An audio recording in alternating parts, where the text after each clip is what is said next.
Olá, eu sou o professor Danilo, professor na Escola Técnica Pedro Ferreira Alves, em Mojimirim, no curso técnico de Meio Ambiente.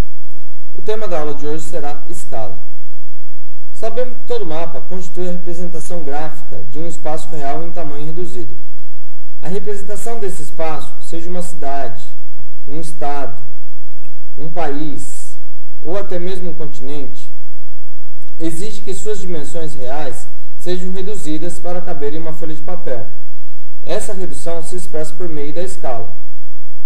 A escala de um mapa pode ser representada de duas maneiras, na forma gráfica ou na forma numérica. Na forma gráfica, é representada por meio de uma reta graduada em segmentos iguais, semelhantes a uma régua, que expressa a medida reais correspondente a cada segmento da representação. Essa escala tem a vantagem de informar as medidas reais representadas de maneira direta.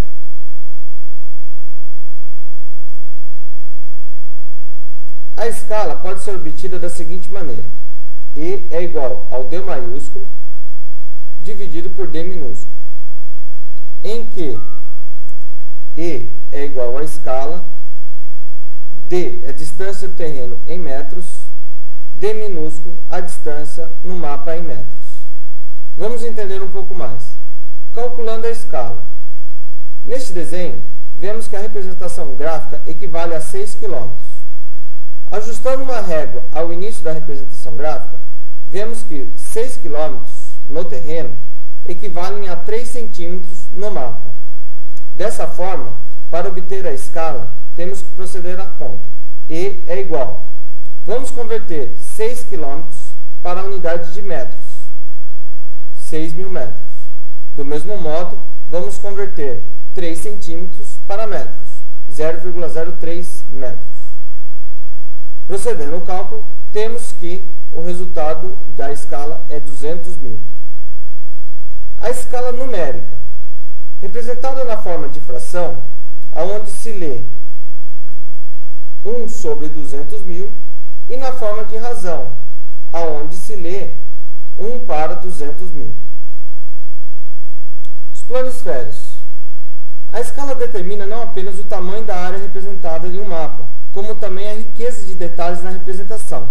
Para representar áreas muito extensas da superfície, temos de utilizar escalas que reduzem bastante os elementos representados. Os planisférios, por exemplo, são elaborados em escalas muito pequenas, 1 para 100 milhões, 1 para 150 milhões como exemplo. Mas elas não permitem representações muito detalhadas. Em um planisfério não é possível encontrar as ruas nem os bairros de uma cidade.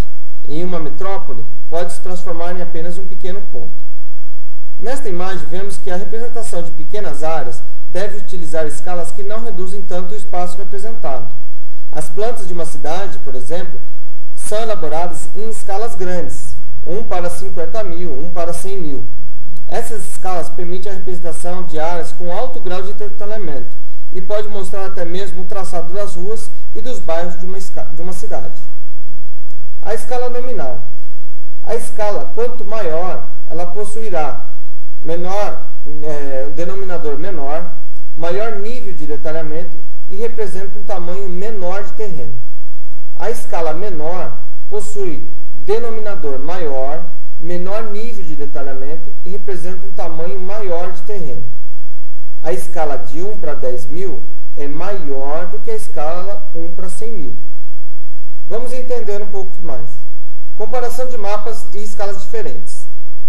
Nesta imagem acima, vemos que a escala é menor nível de detalhes, porém representa uma área maior. Na imagem inferior, a escala é maior, aumenta o nível de detalhes, porém representa apenas uma pequena parte do terreno. Se a educação sozinha não pode transformar a sociedade, tampouco sem ela a sociedade muda. Paulo Freire. Muito obrigado.